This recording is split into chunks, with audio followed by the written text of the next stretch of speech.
Hi, I'm Arlene McIntyre, Creative Director at Ventura Design, and you're listening to Shut the Front Door, a light-hearted podcast that will bring you through the front door and into the homes of influential and interesting people. Home for me is one of the most important things in my life. My career has fortunately given me the opportunity to work closely with people and to help them create a home they will cherish forever. Today we are joined by a good friend of ours, the legendary fashion designer and artist, Paul Costello. Aged just 23, Paul left Ireland to study in Paris. Fast forward 11 years and he returned to Ireland and established labels Paul Costello Collection and Paul Costello Dressage. For 15 years, Paul was also personal designer for the late Diana, Princess of Wales. In 1991, Paul launched London Fashion Week and was made opening designer in 2004. His shows continue to inspire audiences to this day. Married to the wonderful Anne and father to 7, we are delighted to welcome Paul to Shut the Front Door. So thank you, Paul, for coming. Thank you, Arlene. How are you? I'm fine. I'm just checking that there are no policemen around. We're becoming paranoid at the moment. Every time I see a policeman, I go, oh my God, I'm over 70. Oh, that is so funny. What's it like over there, Paul? Is it really intense? I don't think it's as intense as Ireland. It sounds like what I read. Dublin has gone crazy. They're stopping everybody. Here it's not too bad, but luckily we've got a wonderful heat. So you and Anne can sneak out and go for little walks. And we can, or we sit in the garden. I did a bit of gardening over the weekend, and I'm being a very well-behaved husband, and I haven't killed my wife as of yet. Or she hasn't killed you. Probably, yes. Yeah, it's kind of unbelievable what's happening in the world at the moment. What are your views of how late it was for, I suppose, for Britain to pick up on the whole corona? Pick up. Yes, I think we've been slow, not as slow as America, but slow enough. I mean, I'm particularly worried now that Boris Johnson is out of action. I think it's going to be very difficult for anybody else to make decisions without him being around. And a nil man doesn't make the right decision. So, and this could go on now for quite a couple of weeks. They expect him to be recovery for a man of his age and his physical strengths at the moment. He's not the most fit person, and he's a little bit overweight, and I think he's 15, 16 stone, and he's 5'9". So that's a problem. We just have to move on and hope for the best. And how are you, coping with the whole cocooning, Paul? Are you a cocooner? No, I'm not at all. I'm Irish born, Irish bred of a certain era. I'm a 60s boy. So rules and regulations. Yes, I'm very careful. I keep myself quite fit. I have a good diet. I'm not overweight. So it's not an age factor. If you keep yourself very fit and you are not vulnerable to any keeping my chest well covered, and I'm not personally concerned about my own health.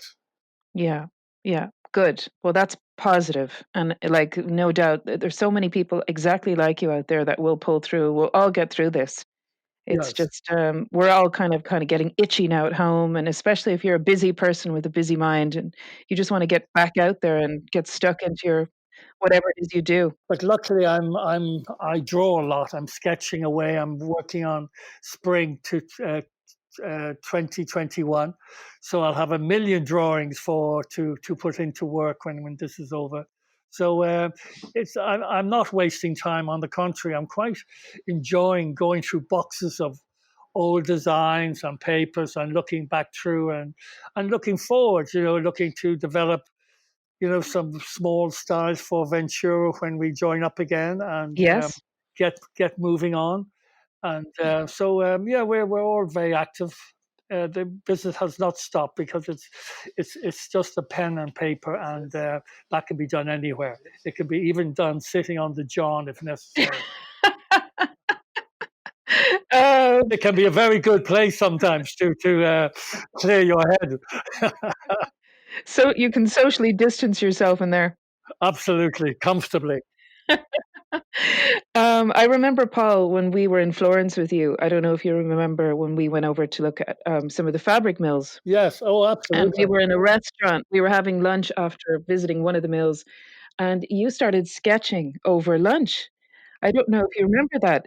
Does that happen all the time that you just sporadically get ideas and you just feel like drawing? Yes, I do. Because I love painting as well. It's just part of my lifestyle. So I'm never alone. So it kind of keeps me from getting too distracted by any other matters, and it gives me that comfort and a freedom. I think Mm. it's the freedom of being free to be able to draw anything you want at any time, anywhere.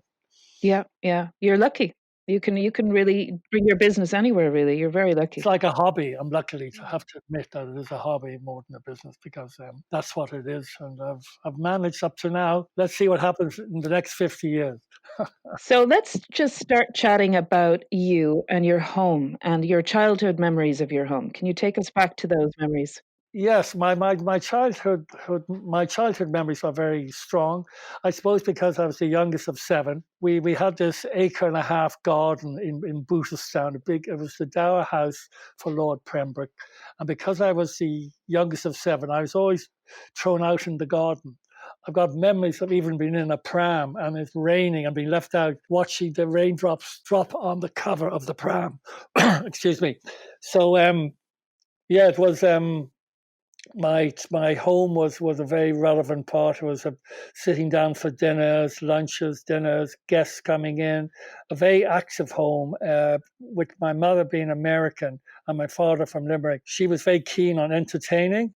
Mhm. And I've always got this memory of when the American Navy would come in to Dublin Harbour, and my mother would invite some of the more handsome, seaworthy men back to Booterstown House, and they would have a wonderful dinner, and then I would be sent up to bed, and I'd hear the croquet balls playing out in the back garden, and it was always was a very not nostalgic as my sisters were jumping around, getting very excited. Particularly men, American men in uniform, they were very infatuated. Wow, incredible memories. Yeah, it was. And then Christmas time was the local church clergy coming in for their little drop of whiskey or whatever or cocktails.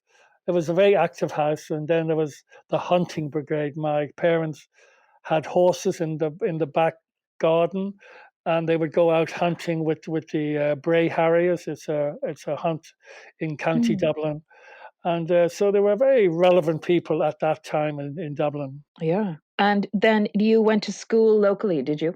Went to school in Blackrock College, yes, which was Mhm. just over the wall. So, which was probably an advantage and a disadvantage. The advantage was I was very near. The disadvantage was I didn't go back with my friends from Mount Marion and Blackrock. I didn't go back on the bus, which seemed to be where they had, I think, a lot of fun. And Mhm. I just walked lonely back over the rugby pitches with myself and Paddy Kenny. And through the mist and the rain, we got over the wall, and I bid Paddy goodbye, and I walked home. My gosh. So would you say that you liked your own company? You liked to. I probably no choice, but Mm. I managed. I had a very nice fantasy life Yeah. from a very early age. Probably that's why I was so bad in school. I was a dreamer. That made school tolerable. Has Dublin changed a lot, like, when you go back to your home? Yes, I think it has. I think it's a lot more restrictive. There's a lot more rules and regulations. I think it's lost some of its magic, Mm. and it's very expensive. But I still love Dublin. I love the people. And then when you were coming into your teenage kind of years, what was that like for you in Dublin? Um, that was quite. I was sort of wild, Okay. and I had my friends. Then we would drive. Probably at that point I never had a driver's license. I got a license without passing a driver's driving test. Okay. And I'd borrow my parents' car because I'd make my father, say on a Saturday evening, I'd make my father his favorite breakfast. No, favorite tea, which was a full Irish breakfast with hot milk poured over it. And my mother would never make pour the hot milk over his fry, his bacon, egg, and sausage, and I always did it. So I always got the keys from that. He thought I was a great fellow. And when did you kind of get interested in fashion? When did that all start for you?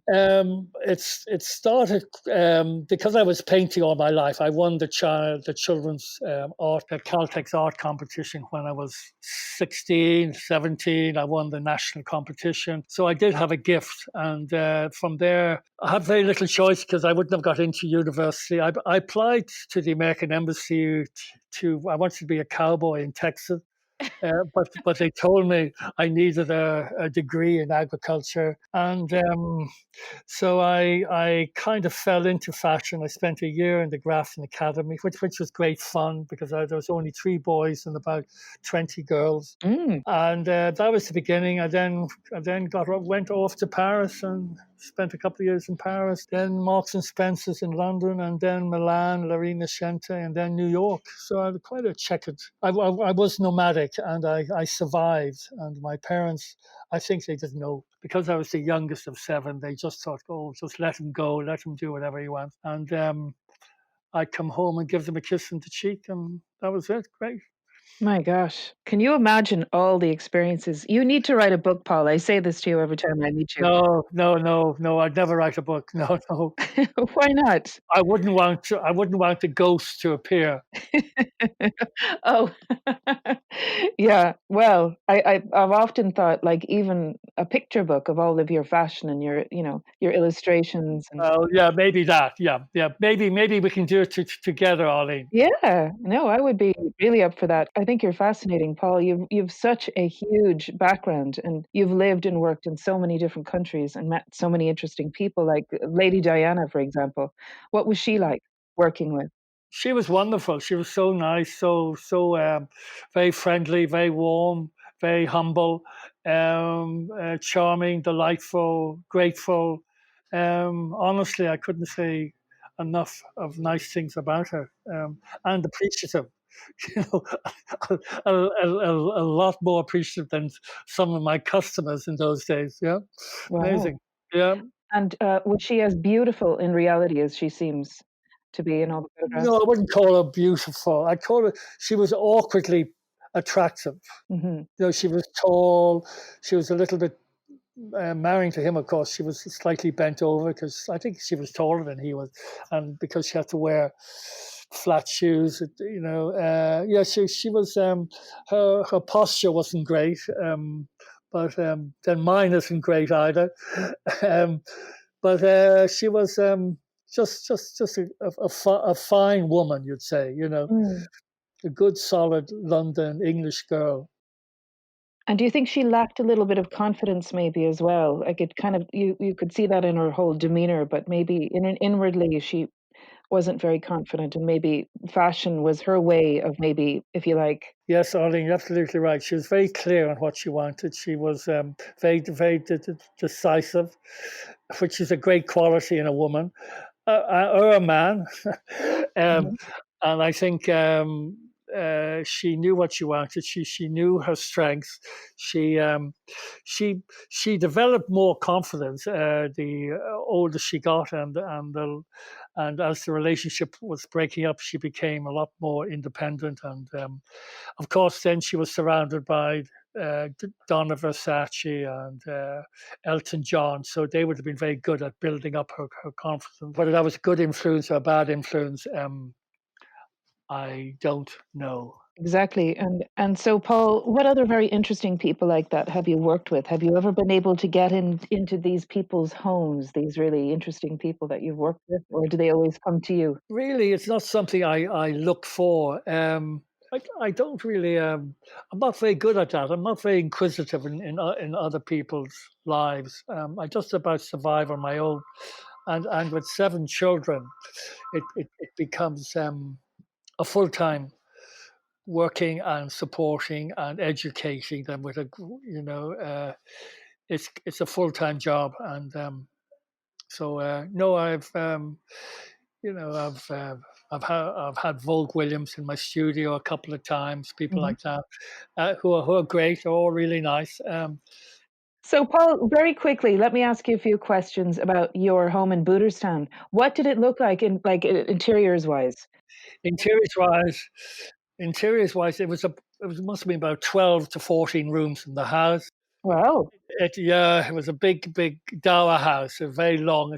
It's called Booterstown House. So if you ever going up along Booterstown Avenue, it's on the left, past Gleason's. Um, and the garden has now been cut in half and it was sold. It was it had a big drawing room, Hmm. which was the room for Sundays. You only sat in the drawing room on Sunday with a grand piano and a wonderful balcony looking out on the back garden, which was a bit shaky, a little bit dodgy, the balcony, because it hadn't been. My father was struggling. He survived. He kept the factory going, but there was never that much money in our house. And again, with a family of seven, he was a brave man. And the house had,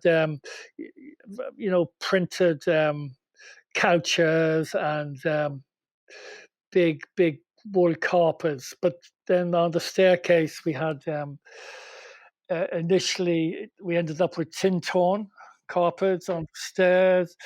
Uh, we had we had a dining room with a big dining room table and mahogany chairs, and it was a cabinet with all the silver on it, and blinds and shutters, linen blinds with shutters. Um, Garden, a nice big garden. Could you have any oh memories of yeah, the garden? the garden was beautiful. It had a path running down the middle, and then the what do you call those type of hedges? Those small little hedges that all run around and around like a maze type hedge, Mm. uh, a low maze type hedge, and then roses, um, and um, and then you had the croquet lawn on one side, and you had the swing and the clock golf on the other side, and then you turned into an L shape, and you had the tennis court, and then they had the stables in the back of the garden that ran down to the back of Gleason's, and then it had a field where the horses galloped around and some apple trees. And we had a garden for the vegetables and pear trees, and it was a beautiful. Uh, it sounds idyllic, but It does. it there was a lot of chaos there was a lot of couple of wild sisters, and it was never dull, let's say. And having an American mother from New York who was a school teacher, and a father from Limerick, never dull. Mm. And then when you moved to London, and now like you're where you are now, like if you're looking back on your life as we're discussing it now in Dublin and where you are now, what are the big changes in your life now? The big changes are that I've calmed down somewhat. My friends would say I haven't calmed down. In fact, I had a call from a friend of mine only 2 days ago to saying he was worried about me because I'm very tactile. I've got this habit of being very touchy, and he was concerned that I was controlling my hands. But I suppose I look back and I've had a second chance in my lifestyle. I'd say if I don't know what would have happened if I hadn't married Anne Cooper. She has made my life totally more structured from the point of view of giving me the responsibility of children, and adding a stability in my life. Mm. Um, and I am truly grateful. And what is your home like now? Where are you living now in London? I'm living in Putney, in Mhm. a semi-D, Victorian, built, I think, in uh, about 120 years ago. And we just had it renovated, so it's looking pretty good at the moment, completely top to bottom. Great. Um, and I've got a lovely, in the kitchen, I've got a wonderful, beautiful Ventura table designed by myself and your great husband. Yes, indeed. Yes, Jorgen, you did a great job. And it's absolutely stunning, and we love it. It gives the room such great character. And now we still need to get the rest of the rooms properly furnished. But it's it's all in white, cream, and off white, grey, pale grey, and white. So it's very simple colours. And then we've got my paintings, quite a few of my paintings. My ballet, I did a group of ballet, a ballet collection, and we got them on the walls, beautifully framed by a company here Wow. on Baker Street called Graham Hunter. They do a great job. A little small company, they've done a great job. So it's looking really, really nice, and I've got a nice oven. And Paul, do you feel that there's a real big connection between fashion and interiors? I know we've discussed this before. There is enormous. It's fantastic, and particularly. I think particularly American styling, because when I lived in America and worked in America, particularly in New York, they always simplified everything. They trim it down. They take out less is better, and I would design a jacket with maybe 5 pockets. Say, no, you only need 2 pockets. Let's say 2 pockets. No, that's all you need. And it would be simplified. And that's where American designers are very good. And that's where American interiors design is very good. And that's why you're very good, because you simplify and you don't exaggerate. I think sometimes in England we get too fussy, and we get too much, too floral, too busy. But no, I think simplicity is the answer.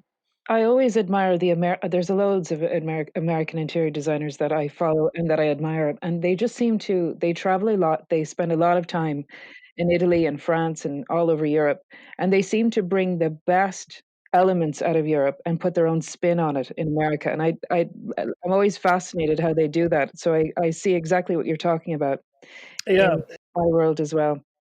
because also even Italy, when it comes to their home interiors, my God, they just go. It's too sweet and too kind of refined, maybe, and Yes. and it can be too vulgar. And I think I don't like vulgarity in the home. I just think it should be beautiful, simple, friendly, welcoming, comfortable, and pure. Yeah, and I think that comes through in your fashion as well. I just think that that ethos is very you across the board, isn't it, Paul? Well, I don't know, but I thank you for the compliment. But yeah, I don't know if purity comes into it, but other than that, I will agree. You're working on it. You're working on it. Yes, yeah. By the way, looking after my parish priest. Oh, right. One mustn't forget your local parish priest. Tell your listeners, because the poor guy, he God knows what he's getting from the local diocesan, and they survive in their place. But I know there's no masses here, and he called me back to say thank you so much, Paul. And I felt, God, I felt so good. Yeah. For what? And tell me, are you a mass goer, Paul? Would you be a regular mass goer? No, I'm not. I'm not a regular masco, but I do go from time to time, and particularly when I'm feeling I should go. That it does make you feel better. Mhm. We were brought up in Ireland in the 50s and 60s going to mass, and it's not something you want to throw out.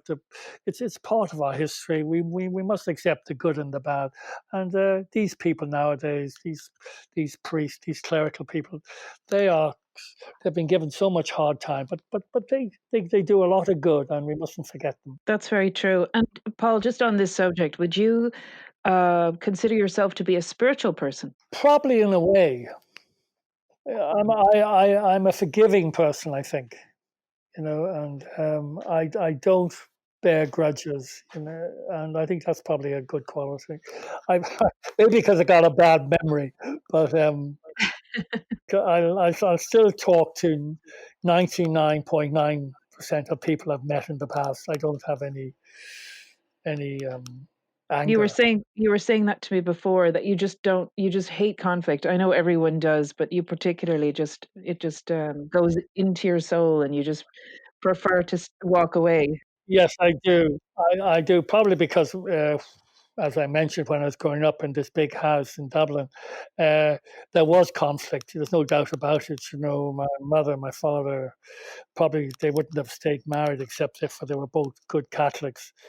And tell me, Paul, how do you unwind? How do you relax in the evening when you come home? Oh, well, I can, I've got, at the moment, I've got four of my sons at home, and we sit down and we get on pretty well. And my family are a great support. And then, of course, you know, I try and get out some mornings and do my exercises, get out and run up on the heat. And I play tennis when, of course, the tennis courts are all closed now. But generally, there's always things happening. And then my grandchildren, I've got four grandchildren, two little girls and two little boys, which again, unfortunately, I don't see at the moment. Mm. But yeah, so yeah, it's still very active, and I'm still very competitive, and that's probably why I'm still working, because I've got this kind of sporting instinct which keeps you competitive, and I'm not complaining. No, I'm fascinated by your stamina and how you can, have two major fashion shows every year. It's just phenomenal. And keeping Dunn stores happy is even more phenomenal. Exactly. Like, fair play to you. You're a worker. You just keep going. That's, yeah, I'm very lucky to be working with Dunns. I don't want to mention the brand, but we've been working very well for quite a number of years, and I'm truly grateful, and I enjoy it. I enjoy it very, very much. It's been a really successful collaboration for you, and I Working in an office with young people, and yeah. I just love being surrounded by young people. It's good. And tell me something, Paul, how active are you on social media? Do you think that social media is important nowadays to your business, or is it something you enjoy? It's something I don't get involved with very much, but other than through my daughter, Jessica Costello, who handles all my social media and does an amazing job. She does. She's great. She's great. She's truly a Costello, I'm afraid, in certain areas. And her strength has been very, very good on the Mm. with other people. I'm sure you Mhm. found that yourself. You know, Yeah. she's very charismatic. And tell me, Paul, how do you and your family spend Christmas? Do you spend it in Ireland, or do you spend it in Putney? Well, this year we spent it in Putney. We Okay. had 16 to 18 of the family, all family only, and we had full dinner on Easter, on Christmas Eve, Christmas Day, and Stephen's Day. Sit down dinners, all three. My wife, no buffet. We hate buffet, so it's all sit down, three courses, wash up, and it is. Wow. Yeah, it was a busy three days, but it was wonderful. And the grandchildren were probably the most difficult, because they enjoyed it so much. They were keeping them to sit up at the table and use their forks and knives and all that. Yeah, I tell you, it was challenging. And when your kids were young, would you kinda do the whole Santa thing? Oh God, yes. We very much believe in Santa, and the stocking on the bed. In fact, when again this year, all the big children who were sleeping in the house all had Christmas stocking on their bed, and and they never go to sleep till very late. So I'd be giving up, say, "Come on, and just fill them up," and they, so we'd have to wait till the lights are off in their bed before we God knows what else they're doing in their bed. But anyway, that was it. But yes, we love Christmas. Yeah, and do you like cooking? Um, do you know what, Arlene? I think I've been sacked. I like cooking. I love cooking, and I love cooking Italian, but I make a bit of a mess, and I expect somebody else to clean it up. So That sounds familiar. for the last week, I've been made redundant, but I haven't been put on furlough, unfortunately. Well, Paul, just a final question for you. I wanted to ask you what advice you'd give to anyone that was thinking of getting into fashion design. Don't. No, I would think number one, work under somebody who is respected in the fashion industry. Don't look for the financial rewards at a very early stage. When you do set up on your own, make sure you've got a very good accountant. And he should nearly be part of the company, if not make it that he should be even part of the investment of the company, because the financial side is probably the most difficult part to keep track. And if you're being creative and worrying about the finances, it won't work. But a very good accountant, which I've had for over 30 years, Gerald Meskel from Roscommon, and he's looked after me for over 30 years, and he's a fantastic man, and and particularly at the moment he's very busy again because of the situation. So yeah, he's kept me out of jail, and I'm very grateful. Yeah, he's the man behind the scenes. That's right. I don't need any lawyers, and Yeah, he's a great support. I'm not cut out for that. No, I Yeah, would shrink immediately. and he allows you to stay in the area that you're best in, really, and that's just Exactly. doing your thing and being creative. That's right. And so, Paul, if your home was on fire and you had 3 things to save, okay, and all of your family is outside, what would you save? Yeah. God, probably very little. God, probably some paintings, because I know my wife loves the ballet set. So I'd probably save 3 of the ballet collection. Okay, and that's it. That's it. Sounds good. Now I'm just going to ask you a few quick fire questions. This is a separate thing, Paul, to the interview. Yeah, Okay. sure. So I'm going to start now. Bath or shower? Shower. Text or talk? Text. Tea or coffee? Coffee. Red or white wine? Rosé. That's not an answer, but it's a good answer. Socks or jocks? Jocks. Cat or dog? Cat. Taxi or walk? Bike.